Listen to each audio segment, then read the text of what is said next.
लीला कंठ पर लीला मंठ पर शिवजी खेलत होरी लीला मंठ पर लीला मंठ पर शिवजी खेलत होरी लीला मंठ पर किनका के पहिरन मीरा गा के छला किनका के पहिरन मीरा गा के छला हो किनका के पहिरन लहंगा पटोर हो किनका के पहिरन लहंगा पटोर लीला मंडप और लीला मंडप पर शिवजी खेलत होरी लीला मंडप पर लीला मंडप पर शिवजी खेलत होरी लीला मंडप पर शिवजी के पहिरा मीरा गा के छला शिवजी के पहिरा मीरा गा के छला गौरी दाई के पहिरा लहंगा पटोर गौरी दाई के पहिरन लहंगा पटोर लीला मंठ पर लीला मंठ पर शिवजी खेलत होरी लीला मंठ पर लीला मंठ पर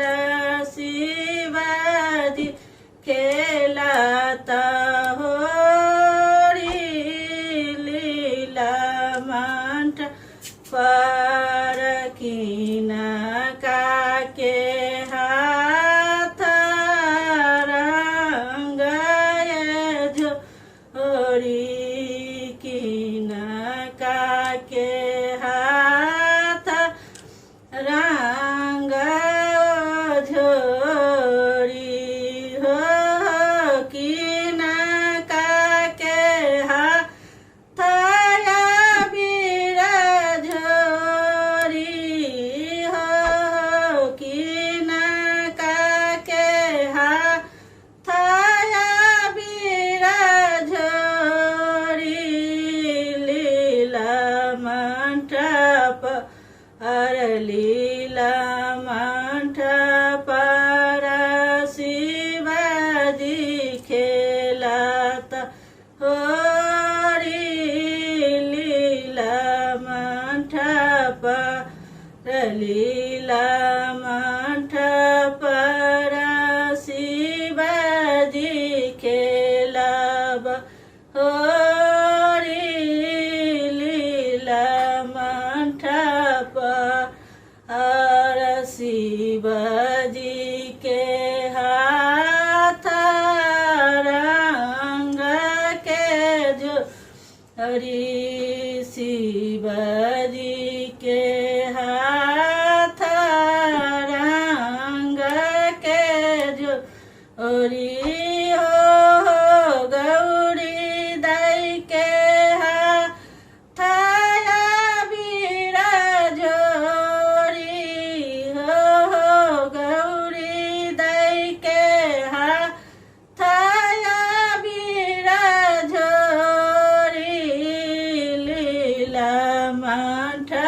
पर लीला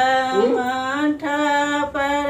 शिवजी खेलत होरी लीला माठा पर कीना काके भिजला ना मीरा गाके छाला कीना काके भिजला ना मीरा गाके छाला कीना काके भिजला ना लहंगा पटोर हो कीना काके भिजला ना लहंगा पटोर लीला कांठ पर लीला मांठ पर शिवजी खेला बहोरी लीला मांठ पर लीला मांठ पर शिवजी खेला बहोरी लीला मांठ पर। हर महादेव मैया पार्वती की जय।